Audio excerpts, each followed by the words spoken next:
డ్యూటీకి పోయిన కొడుకు గంట ఆలస్యమైతేనే అయ్యో ఇంకా రాకపాయే అని పానం తొక్కులాడుతుంది తల్లికి.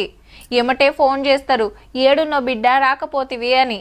పని మీద బయటికి పోయిన పెన్మిటి వస్తా అన్న టైంకి ఇంటికి రాకుంటే ఏడున్నాడో ఎట్లున్నాడో అని ఫోన్ కొడతారు మతలాబ్ తీసుకుంటానికి.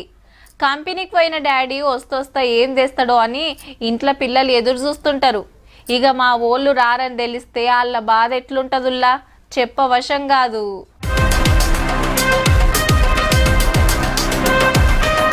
పేద కంపెనీ కుప్ప అయింది. తక్కువ వేలుడా మరి 3-4 జేసీబీలు పెట్టి చిన్నగా తీస్తున్నారు. అంత కెమికల్ ఉండేదాయే. ఆత్రమాత్రం చేస్తే మళ్ళేమయ్యే తెలియదంట.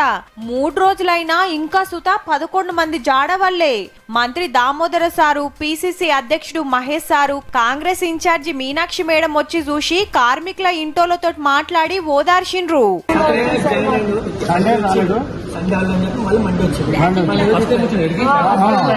పాపం ఒకన్న కంపెనీల షేరికై 2 రోజులే అయిందట.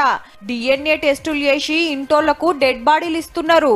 8 o'clock డ్రాప్ చేసాను. ఇట్లా ఆయన డ్యూటీ ఎక్కిన 1 hour కే ఇట్లా అయ్యిందంట. 9:30 డ్రాప్ చేసారు. నేనే డ్రాప్ చేసిన. ఎవ్రీడే నేనే డ్రాప్ చేస్తా బైక్ మీద. ఫాదర్ నేను కూడా ప్రీవియస్ గా ఈ కంపెనీలో వర్క్ చేశాను already. Single product safety norms అనేవి అంతగా ఉండవండి. కంపెనీ చైర్మన్ గారికి 3 రోజులకు తీర్వాటం దొరికినట్టుంది. బందోబస్తు పెట్టుకొని ఇయ్యాలొచ్చిండు. నేను ఇంకోలకి లీజుకి ఇచ్చిన, ఆయన సుత కాలం చేసిండు. వివరాలు మొత్తం గాయనకే ఎరక. ఎట్లయింది ఎంక్వైరీలో తేల్తది అని కచ్చిండు. ఓనర్ లాపర్వతోటే మా నాయన పానం పోయిందని ఒకరు కేసు పెట్టిండ్రు.